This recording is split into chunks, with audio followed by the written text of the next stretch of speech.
Thank you to everybody. I feel honored to be here. I wanted to first say that I am going to share a very vulnerable story, so I may lose myself for a moment in tears, but I promise I'll pull it back.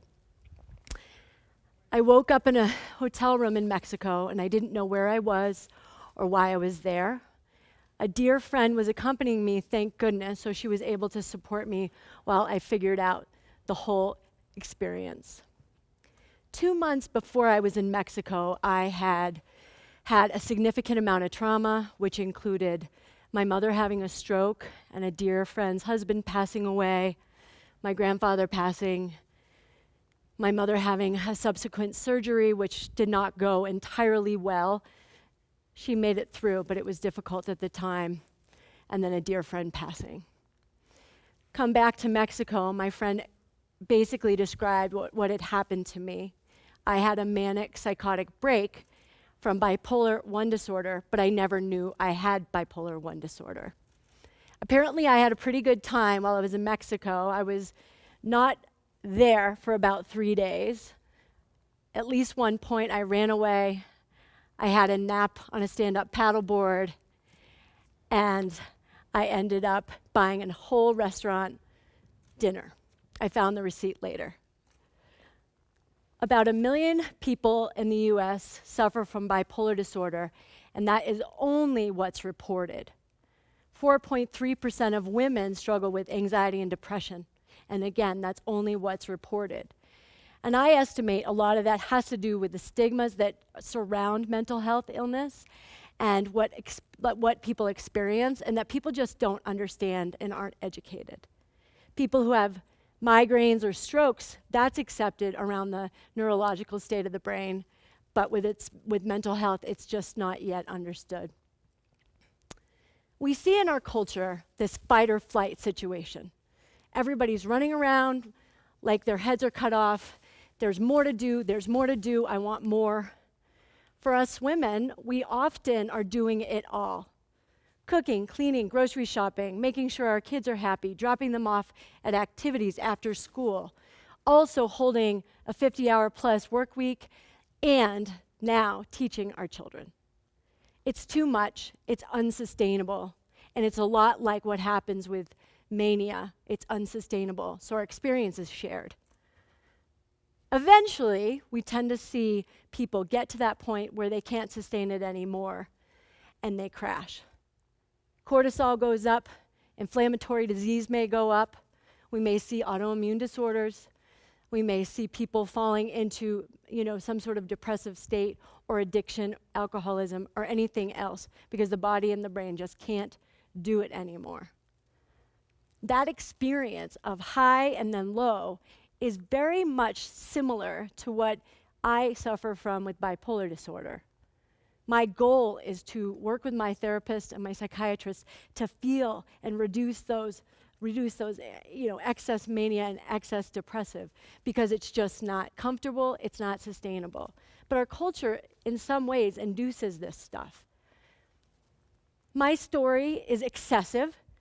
Mania drove a majority of what happened in my life.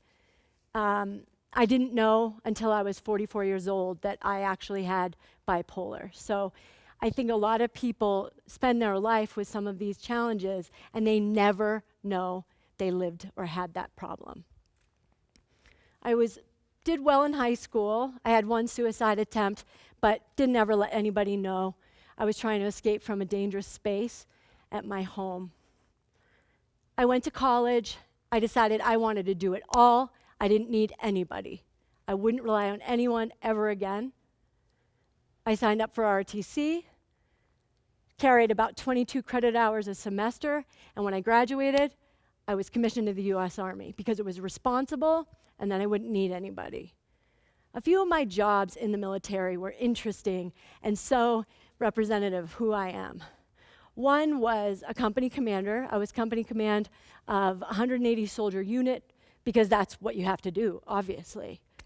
I also took a role as operations commander for all medical ops for an entire post of Fort Huachuca. Again, why? but I thought that's what you're supposed to do. It was the only way I could love myself was through success, and the only way I thought I was lovable was through success. When I left the military, I went straight to my master's degree here in Colorado. I then got my doctorate while I was working full-time. Then we had our children, and then life went on. After our second child, things sort of went downhill. I started to feel this engine in my chest. I call it the freight train. I didn't feel well. It started to feel like I wasn't fully in control of myself, but I didn't ask for help, because why? I was fine.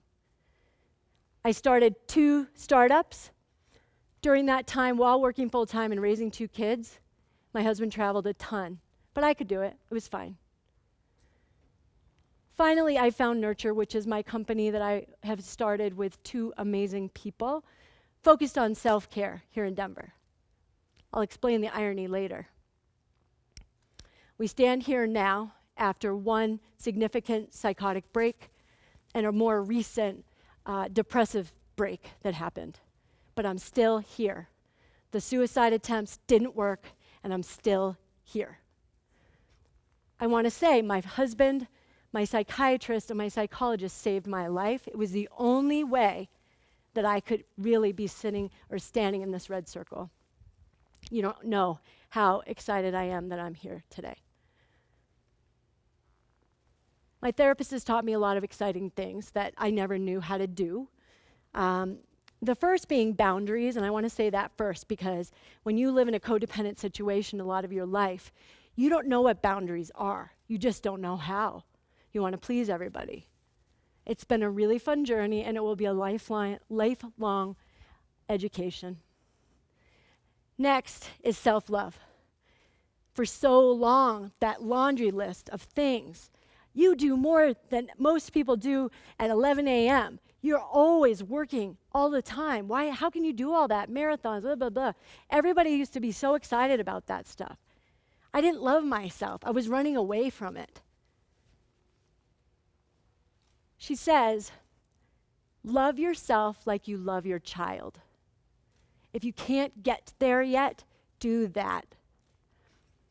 The other thing is self-care. It's hard to even identify. What is that?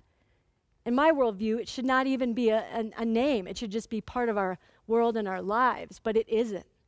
It's looked down upon sometimes. It's shameful. It's selfish, which is nuts, but it's how sometimes people think. We've been conditioned to.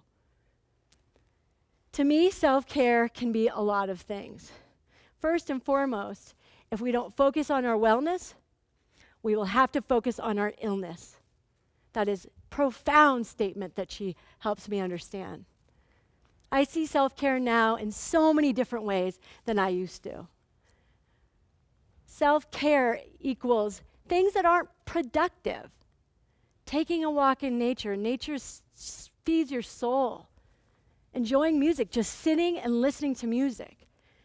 I love music. I go to live music, but I didn't really think about could I just sit down and listen to it.